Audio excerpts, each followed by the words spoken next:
Olá, seja bem-vindo à nossa quinta aula de bioestatística. Iremos estudar como resumir todas as observações de uma variável aleatória em apenas uma medida e como escolher a melhor estatística para representar o seu conjunto de dados. Antes de iniciarmos a aula, peço que você deixe o seu like e também se inscreva no canal, pois teremos muitos conteúdos voltados para o uso da estatística na área da saúde. E ao se inscrever no canal, você receberá a notificação sempre que postarmos novos vídeos.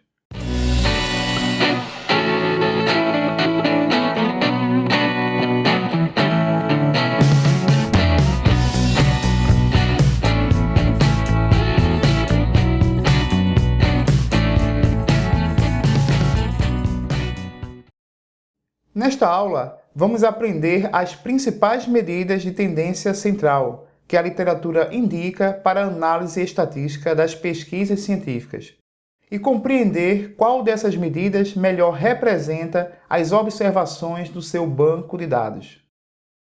Uma observação importante é que as medidas de tendência central também são conhecidas como medidas de posição.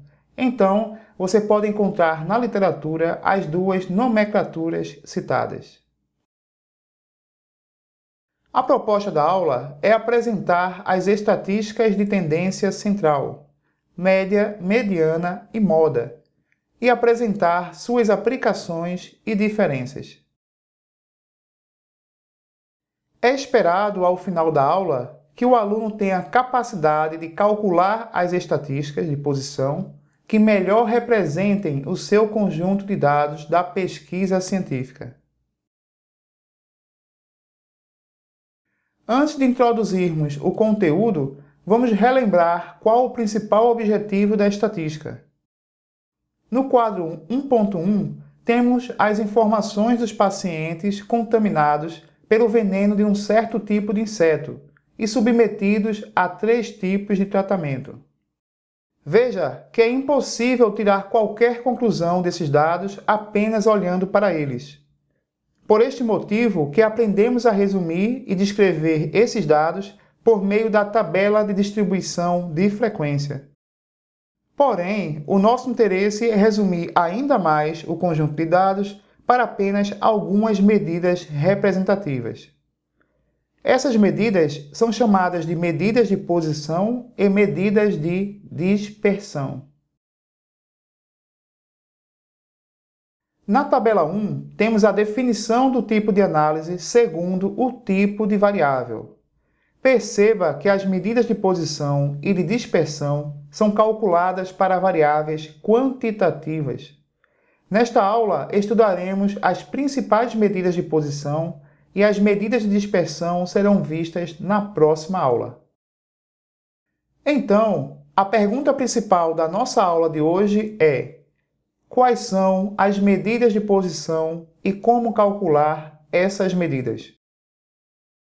Na tabela 2, temos os tipos de medidas de posição e a natureza de medição. A média aritmética é a estatística mais conhecida e no seu cálculo leva em consideração os valores da variável. É bastante influenciada por valores discrepantes do conjunto de dados e, nestes casos, não é indicado o seu uso, pois ela perde qualidade de representação. A mediana leva em consideração a ordem ou a posição dos dados e é utilizada como substituta da média, principalmente quando o conjunto de dados apresenta muitos valores discrepantes. Ou seja, o polígono de frequência não indica comportamento normal para a distribuição da variável. A moda é obtida levando em consideração a frequência das observações. E em algumas situações é melhor empregada do que a média e a mediana. Iremos ver exemplos de como calcular essas medidas e utilizar para tirar algumas conclusões. A média é obtida simplesmente somando todas as observações da variável e dividindo essa soma pelo total de observações. Como exemplo, temos que calcular a média de idade dos 5 pacientes acometidos por certo tipo de doença. Precisamos somar todas as idades, totalizando o valor de 276. Ao dividir por 5, que é o número de observações da amostra, obtemos a média de 55,2 anos. Para calcular a mediana do conjunto de dados, é necessário seguir dois passos. O primeiro é organizar o conjunto de dados em ordem crescente. O segundo passo é escolher a equação que representa o cálculo da mediana. Perceba que a escolha da equação depende se o número de observações é ímpar ou se o número de observações é par. Para cada um dos casos, há uma equação diferente. Se o número de observações for ímpar, é necessário encontrar a posição n mais 1 e dividir esta soma por 2. A mediana da variável será o valor que esteja nesta posição calculada. Se o número de observações é par, precisamos encontrar a posição n dividido por 2 e a posição n mais 2 dividido por 2. Os valores da variável que estiverem nessas posições serão somados e o valor da soma será dividido por 2, resultando no valor da mediana do conjunto. Vamos fazer alguns exemplos para poder consolidar esse entendimento. Neste exemplo, é solicitado o cálculo da mediana da idade de 5 pacientes acometidos por uma certa doença. O primeiro passo para calcular a mediana da idade dos pacientes é colocar os valores em ordem crescente, ou seja, fazer o rol dos dados. Logo, teremos a sequência das idades de 30, 51, 60, 65 e 70 anos. O segundo passo é escolher a equação que será utilizada para calcular a mediana. Temos o número de 5 pacientes sendo avaliados. Então, precisamos encontrar a posição n mais 1 sobre 2, que será o local onde estará o valor da mediana.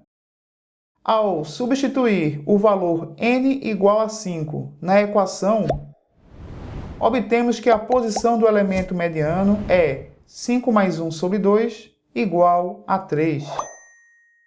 Ou seja, o elemento na posição 3 do rol de dados é a mediana do conjunto. Neste caso, a mediana é igual a 60 anos. Neste segundo exemplo, temos um paciente que foi adicionado ao grupo anterior. Logo, o tamanho da amostra em estudo passa a ser de 6 observações, que é um valor par. Seguiremos os mesmos passos utilizados no exercício anterior. Primeiro, colocamos os valores da idade em ordem crescente, resultando na sequência de 30, 51, 59, 60, 65 e 70 anos. Como o número de observações da amostra é par, precisamos achar a posição n sobre 2 e a posição n mais 2 sobre 2.